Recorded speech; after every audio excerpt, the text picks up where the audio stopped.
y bienvenidos un día más a la consulta del Dr. Méndez. Yo soy Roberto Méndez, médico de familia y especialista en nutrición clínica y deportiva y en ciencias del deporte. Como ya sabéis, aquí hablamos de nutrición, de medicina, de deporte o de una mezcla de tantas. Hoy nos centraremos sobre todo en nutrición y también en medicina. De hecho, hablaremos incluso de fármacos sin decir marcas como es habitual. Hoy hablaremos sobre el omega 3, qué es este tipo de ácido graso, qué beneficios tiene, en qué alimentos lo podemos encontrar y cuál es el mejor para suplementarse. Esto cogedlo con pinzas porque dependerá de si tenemos enfermedad o no tenemos ninguna enfermedad y para qué queremos suplementar el omega 3. Porque aunque algunos estudios recientes, que de hecho os comentaré uno muy reciente, dicen que si estás sano no haría falta y si estás enfermo sí, que de hecho se ha visto más beneficios en este último caso, esto hay que cogerlo con pinzas porque el estudio tiene su aquel. Volviendo al tema de hoy, ¿para qué sirve el omega 3? ¿Qué beneficios tiene y en qué alimentos podemos encontrarlo? Pues bien, el omega 3 hemos hablado ya en más de una ocasión sobre él, sobre todo cuando hablábamos del pescado. Tenemos un capítulo dedicado íntegramente al tema de el binomio omega 3 mercurio del pescado y nos centramos en muchos capítulos, hemos hablado mucho del mercurio, pero del omega 3 me he dado cuenta que hemos hablado alguna vez puntual. Entonces hoy es ese día donde nos centraremos en omega 3 y sus beneficios. El omega 3 es una grasa poliinsaturada que se clasifica como un ácido graso esencial, puesto que nuestro organismo no puede generarlo de manera endógena, por llamarlo de alguna manera.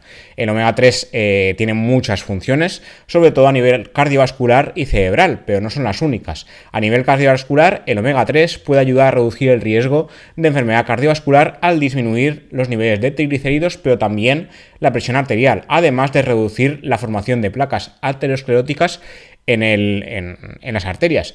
Cabe decir que anteriormente se creía que este beneficio a nivel de las placas de ateroma era porque reducía los triglicéridos, pero no. Ahora sabemos, gracias a la creación de nuevos fármacos, que también reduce la inflamación. Entonces también reduce el riesgo de ateromatosis, pero por otra vía.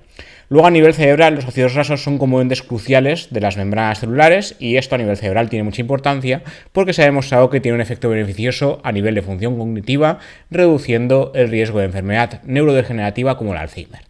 Luego también tiene propiedades a nivel de desarrollo fetal durante el embarazo. El omega 3 es vital para el desarrollo cerebral y ocular. Propiedades antiinflamatorias que ya hemos comentado, salud de la piel, contribuye a la buena salud de la piel y a la integridad de la membrana celular, salud ocular, tanto a nivel fetal como a nivel ya adulto, reducción de la depresión. En este caso los estudios hay polémica porque algunos dicen que sí, otros que no, a nivel de suplementación me refiero. A nivel inmunitario, el omega 3 parece fortalecer el sistema inmune y a nivel de salud de huesos y articulaciones y riesgo de cáncer, el omega 3 también podría mejorar tanto la salud articular y ósea como reducir el riesgo de ciertos tipos de cáncer, sobre todo el cáncer de mama y el cáncer de colon. Es importante señalar que aunque tiene muchos beneficios, también es crucial tener un equilibrio. Más omega 3 no siempre es mejor. Me explico. En este caso, sabemos que, nos dicen siempre el omega 6 es malo, el omega 3 es bueno. No es tan así, sino que hay que mantener un equilibrio. Se habla, en algunos sitios veréis que el equilibrio es 1-1, realmente el equilibrio tiene que ser 4-1. O sea, por cada 4 gramos de omega 6 debería ser 1 gramo de omega 3, más o menos. ¿Qué pasa? Que hoy en día la alimentación basada en la dieta occidental, este equilibrio se va a hacer la ma, como decimos en mi comunidad autónoma, y lo que pasa es que hacemos un 21-31 de omega 6 respecto a omega 3. Entonces, claro, ahí el desequilibrio es brutal. La mayoría de las personas pueden beneficiarse de aumentar la ingesta de omega 3 porque básicamente no llegamos al límite que toca. Y en este caso los suplementos tienen mucho que decir. ¿Qué alimentos, aparte de los suplementos, son ricos en omega 3? Los pescados, es la fuente más conocida, pescados azules, salmón, sardinas, arenque, caballa, de esos hemos hablado un montón, atún, trucha, anchoa. Pero también tenemos las semillas de chía, de lino, de cáñamo y nueces. Algunas de estas también tienen omega 6 en conjunto, pero sobre todo lo que nos interesa es el omega 3. Aceites vegetales, aceite de pescado por un lado, y aceites vegetales como linaza, canola o nuez también son ricos en omega 3. Los huevos tienen mucho omega 3, algas y algas marinas, sobre todo omega 3 tipo EPA, edamame, espinaca, krill. ¿Cuánto deberíamos tomar de omega 3? Que esto se suele preguntar mucho. En hombres mínimo 1,6 gramos de ácido alfa-linolénico, que es un tipo de omega 3 por día, y en mujeres 1,1. En embarazo y lactancia se recomienda un poco más. En mujeres 1,4 de ALA y 200-600 miligramos de DHA, que es el ácido docahexaenoico. Y en mujeres lactantes 1,3 y 200-300 miligramos de DHA. En niños la cantidad varía según la edad. La recomendación es para niños de 1 a 3 años 0,7 de ALA por día y la cantidad va aumentando a medida que se crece. Para salud cardiovascular se recomienda consumir al menos 2 porciones de pescado graso a la semana que equivalen a 500-1000 miligramos de EPA y DHA. Esta es una recomendación de manera indiferente, pero cuidado porque ahora hablaremos de las recomendaciones de la AHA, la American Heart Association, que tuvo mucho que decir en 2021 y a día de hoy se mantienen. Para personas con enfermedad vascular cardiovascular conocida, algunos recomiendan alrededor de 1 gramo combinado de EPA y DHA por día, que esto lo comentaremos después. Si tenemos niveles de triglicéridos altos, la dosis puede aumentar hasta 2 o 4 gramos, que esto también lo comentaremos después porque ha cambiado. Y la dosis adecuada, como veis, es muy individual y puede variar. Pero resulta que no todos los omega 3 son iguales. Esto ya lo dijo la American Heart Association en 2021 y como comentaba, esto se mantiene. Los ácidos grasos omega 3 son beneficiosos a nivel cardiovascular, pero no todo tipo de ácido omega 3 es igual. Como hemos visto, está el ALA, el DHA, el EPA, y justamente estos dos son los más importantes según nos dice la AHA, o al menos así lo dijo hace ya 3 años. Si bien es cierto que recomendar el consumo de ácidos grasos omega 3 siempre será lo más adecuado, mucha gente, de hecho la gran mayoría de la población hoy en día, no llega a las recomendaciones oficiales y los que ya han sufrido alguna enfermedad cardiovascular suelen necesitar un poquito más, como ya hemos comentado. Hasta el momento me refiero hasta 2021, de hecho hoy en día sigue pasando porque las actualizaciones en medicina van despacio, se recomendaba el consumo indiferente de EPA, que sería el eicosapentaenoico, y el DHA, que ya hemos comentado de manera indiferente y habitualmente combinado. Sin embargo, un nuevo estudio ya publicado en el 2021 nos dijo que no. En este caso, los niveles de EPA sí se habrían relacionado con una reducción de eventos cardíacos y muerte en general, pero los niveles elevados de DHA mitigarían estos beneficios, siendo su consumo contraproducente. Para llegar a estas conclusiones, se analizaron datos de más de 1000 pacientes que siguieron durante 10 años o más. Como ya indicaba el investigador principal del estudio, en estudios anteriores ya se habría dado voz de alarma. No todos los omega 3 son iguales y la combinación de EPA y DHA muy común, de hecho en forma de fármaco aún se recomienda, se usa EPA y DHA de forma combinada porque sí, parece que no sería la mejor opción. De hecho el DHA podría anular el EPA, cuando el EPA es el bueno en este caso. Lo que se vio, se siguió a los pacientes durante 10 años, como hemos visto, y se buscó aparición de eventos cardiovasculares, eventos como infartos de corazón, ictus cerebral, insuficiencia cardíaca, etc. Según los resultados, los pacientes con niveles más elevados de EPA en sangre eran los que menos riesgo tenían. Pero cuando se comparaban niveles de EPA y DHA, aquellos con mayores niveles de DHA veían reducidos los beneficios protectores del EPA. De hecho, los pacientes con niveles más altos de DHA en comparación con EPA, tenían un mayor riesgo cardiovascular. Los investigadores sugieren que el problema sería el uso de suplementos combinados. Aún así, se sigue recomendando el consumo de alimentos ricos en ácidos grasos omega 3 en general, pero no su consumo en forma de omega 3 suplementado, al menos no en combinación. En este aspecto, hoy en día existe un fármaco que es básicamente una purificación del EPA. Es un EPA muy purificado, no recuerdo si era el 94 o el 96%, sin DHA. Y ese fármaco ha demostrado un gran beneficio cardiovascular en pacientes que ya tienen un evento cardiovascular, pero también la ficha técnica, no la nuestra, en Estados Unidos, Estados Unidos, aquí sí que es la misma ficha técnica, pero no está igual de financiado, ha demostrado también beneficios en pacientes que aún no han tenido ningún evento cardiovascular, pero sí que tienen factores de riesgo múltiples, sobre todo si ya se sufre diabetes y algún factor de riesgo como hipertensión o afectación de algún órgano diana, como es el caso del riñón, o algún evento no fatal a nivel cerebral o cardiovascular. Entonces, en ese aspecto, como digo, este fármaco lo que tiene es un EPA muy purificado. Se puede dar solo en determinados pacientes, pero no lleva DHA. Entonces, ahí algo nos dice que la combinación no funciona tan bien como se creía.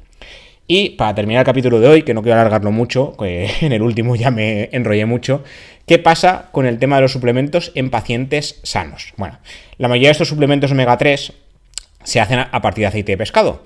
Y esto ya es súper popular, incluso, pues sobre todo en España. El omega 3 ya hemos comentado que es esencial, hay que consumirlo a través de la dieta, pero cuidado con el tema de suplementarse y en quién suplementamos. Entonces, lo que dicen las últimas evidencias, en este caso publicadas en el British Medical Journal of Medicine, apuntan a que la ingesta puede ser contraproducente en algunos casos y causar efectos no deseados. Pero cuidado, lo vamos a coger con pinzas y os voy a contar por qué al final, y tiene que ver con lo que hemos comentado de la AJA.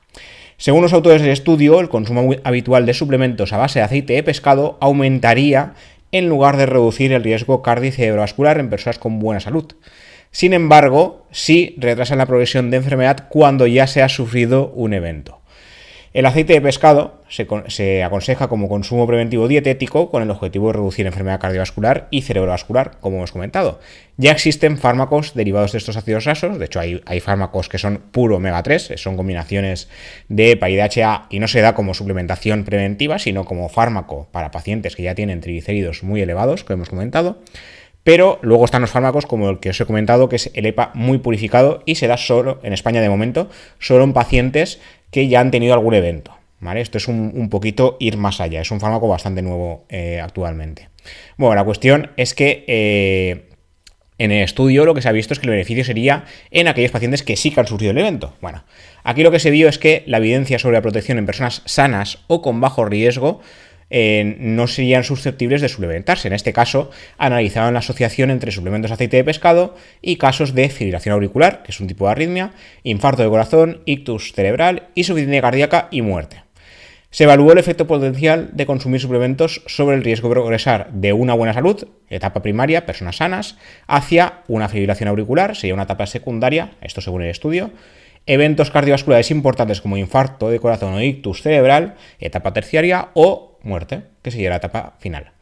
Se analizaron datos del Biobanco de Reino Unido, 415.000 pacientes, bueno, un poquito más, con una edad media entre 40 y 69 años, y se realizaron encuestas entre 2006 y 2010.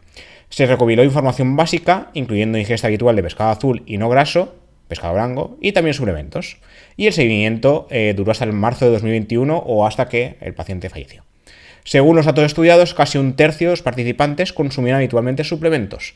Por su parte, el consumo de alcohol y proporción de pescado graso y no graso también fueron mayores en el caso de personas de edad avanzada, raza blanca y sobre todo en mujeres. Las personas fumadoras y aquellas que vivían en zonas desfavorecidas eran las que menos pescado consumían. Esto tendría que ver a nivel económico porque el pescado pues, es caro y cada vez es más caro, de hecho. Tras un seguimiento de 12 años, 18.000 participantes desarrollaban fibrilación auricular y 22.600 sufrieron un infarto, un ictus o insuficiencia cardíaca. 22.000 fallecieron. Tras analizar el papel de los suplementos, se determinó que el consumo regular tenía diferentes funciones. Las personas sanas, sin enfermedad cardiovascular previa, pero que consumían suplementos, tenían un 13% más de riesgo de desarrollar fibrilación auricular y un 5% más de sufrir infarto cerebral. Las personas con enfermedad cardiovascular previa, pero que consumían suplementos, tenían un 15% menos de riesgo de desarrollar fibrilación auricular y un 9% menos de desarrollar insuficiencia cardíaca. El consumo regular de suplementos en la población sana aumentó el riesgo de ictus cerebral o insuficiencia cardíaca un 6% en mujeres y un 6% más en los voluntarios no fumadores. Por otro lado, el efecto protector se dio en pacientes que ya sufrían enfermedad de corazón y fue mayor en hombres, un 7% menos de riesgo, y en pacientes con edad avanzada, un 11% menos. Los investigadores sugieren que el uso regular de suplementos tendría que ser pautado según si se sufre o no algún evento, pero se necesitan más estudios para determinar por qué. ¿Por qué os digo que cuidado con pinzas? Porque este estudio no tuvo en cuenta qué tipo de suplementos se consumía, no se tuvo en cuenta el porcentaje de EPA y DHA, ni el nivel, o sea, la cantidad, la dosificación del suplemento. Entonces, cuidado porque igual aquí se está confirmando lo que decía la AJA, que si el suplemento es combinado puede aumentar el riesgo. ¿Por qué en pacientes que ya tienen alguna enfermedad cardíaca previa no?